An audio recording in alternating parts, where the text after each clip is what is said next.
Caros amigos, bem-vindos a mais um episódio de Hoje no Mundo Militar, um canal exclusivamente dedicado à discussão de temas militares atuais. Hoje falarei sobre um tipo de guerra que é considerado o mais terrível e potencialmente mais destrutivo de todos. Refiro-me à guerra biológica. A guerra biológica envolve o uso de toxinas biológicas ou agentes infecciosos com o objetivo de incapacitar o maior número possível de pessoas, animais ou plantas. É uma arma de destruição em massa, cujo alvo principal é a população civil do inimigo. Os seus efeitos não são imediatos, mas no médio e longo prazo pode ser verdadeiramente devastadora, podendo arrasar a economia de países inteiros e, consequentemente, diminuir a capacidade de resposta militar dos países atingidos. É potencialmente muito mais destruidora do que outras armas de destruição em massa, como as armas nucleares e químicas.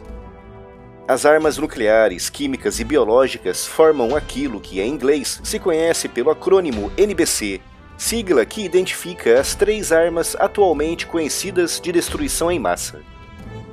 O seu efeito é terrivelmente indiscriminado, podendo atingir rapidamente populações de países não diretamente envolvidos num determinado conflito.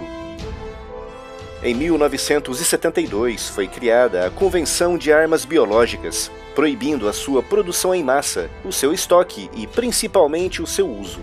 Mas a convenção não proíbe a pesquisa e o desenvolvimento de armas dessa natureza. A guerra biológica é muito mais antiga do que a maioria das pessoas imaginam, com os primeiros registros do seu uso remontando ao século VI a.C., quando os assírios envenenaram os poços de água dos seus inimigos com um tipo de fungo.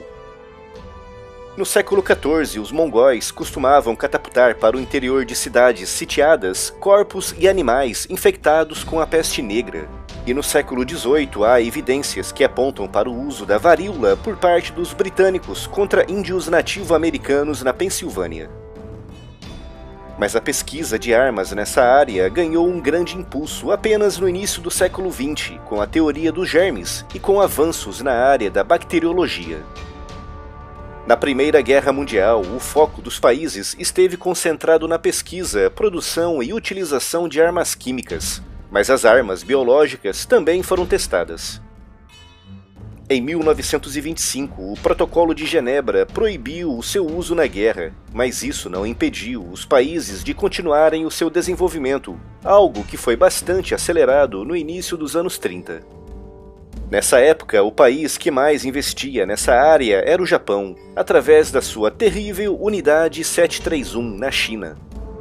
Nessa unidade, os japoneses realizavam experiências com humanos para o desenvolvimento de armas biológicas, o que culminaria com a sua utilização em massa contra a população civil chinesa.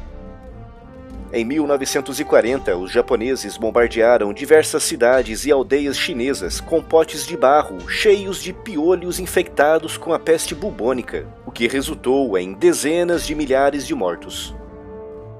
Acredita-se que cerca de 500 mil de chineses foram mortos através do uso indiscriminado de armas biológicas japonesas. Na Europa e nos Estados Unidos, as pesquisas também avançaram, resultando em grandes estoques de botulismo, antrax e brucelose, mas não há registro de terem sido utilizadas na guerra.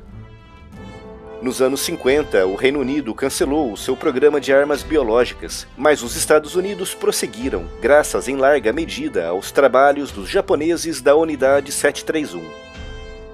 Apesar dos crimes cometidos, alguns dos técnicos que trabalharam naquela unidade foram levados para os Estados Unidos, onde trabalharam no programa norte-americano de armas biológicas. Conhece-se pouco acerca das pesquisas soviéticas nessa área, mas acredita-se que tenham avançado muito nos anos 60 e 70.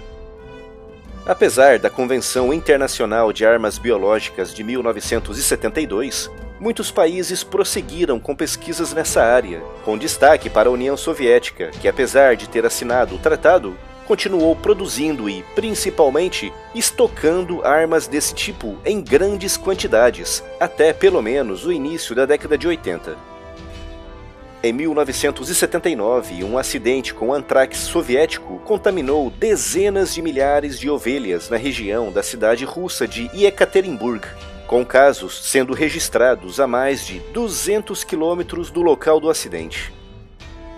Para o nível de destruição que é capaz de causar, é uma arma tremendamente barata e fácil de ser produzida em massa, ao contrário, por exemplo, das armas nucleares.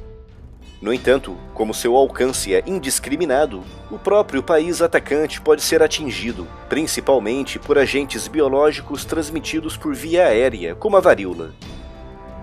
Certos agentes bacteriológicos, como o antrax, podem ser facilmente criados e cultivados num pequeno jardim a um custo de poucas centenas de dólares, mas com efeitos potencialmente devastadores, principalmente em grandes centros urbanos. Como os efeitos não são imediatos, o país atingido só começará a suspeitar de um ataque dias ou semanas depois, quando então já será tarde demais para evitar a disseminação das doenças.